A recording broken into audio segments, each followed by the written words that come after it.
Hello guys, ఓం నమో భగవతే వాసుదేవాయ. ఇక మహా అవతారం నరసింహ సినిమా రివ్యూకి ఎంటర్ అయ్యే ముందు కింద లైక్ బటన్ లైక్ చేసుకొని ఛానల్ సబ్స్క్రైబ్ చేసుకొని వీడియోలోకి ఎంటర్ అయిపోదాం.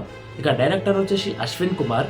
ఇక సినిమా బేసిక్ స్టోరీ లైనప్ వచ్చేసి శ్రీ మహావిష్ణు అదేవిధంగా రాక్షసుల మధ్యలో ఉండే యుద్ధంలో రాక్షసుడికి పుట్టిన కొడుకు వల్ల ఒక ఎమోషన్ ఫీల్ చేసేటట్టు చేసిందని చెప్పుకోవచ్చు ఈ సినిమా.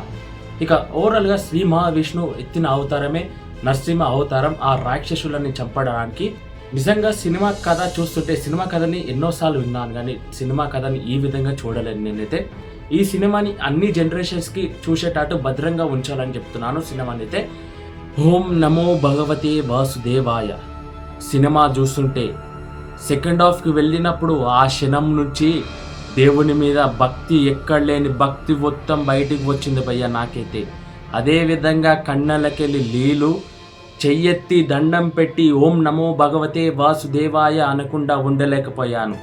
శ్రీ మహావిష్ణువు ఎత్తిన అవతారమే మహానరసింహ అవతారం. ఇక ఆ అవతారం ఎక్కినప్పుడు వచ్చిన నెక్స్ట్ లెవెల్ బీజిఎం సౌండ్తో theatre sound of box office బద్దల కొట్టేసిందని చెప్పుకోవచ్చు. ఓం నమో భగవతే వాసుదేవాయ. ఈ సినిమాని ప్రతి ఒక్క జనరేషన్ చూడాలి, పక్కా చూడాల్సిన సినిమా. అందరికీ చెప్తున్నా, ఏ సమయమైనా ఎలాంటి సమయమైనా ఆ సమయాన్ని వదిలేసి ఒక్కసారి సినిమాని చూడండి.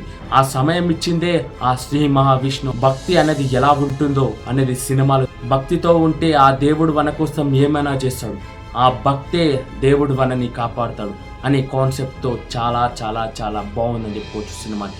మహా అవతారం నరసింహ సినిమా యానిమేషన్ ఫిలిం అని చెప్పుకోవచ్చు. అదేవిధంగా విఎఫ్ఎక్స్ చాలా చాలా బెటర్గా ఉన్నాయని చెప్పుకోవచ్చు ఈ సినిమాలో. నా రివ్యూ చూసి ఎంతమంది సినిమాకి వెళ్తున్నారు ఒక్కసారి కామెంట్ చేసి సినిమాని అందరూ చూడండి. ఇక మన ఛానల్ సబ్స్క్రైబ్ చేసుకొని లైక్ చేసుకొని మరిన్ని అప్డేట్స్ చేసుకొని జై హింద్.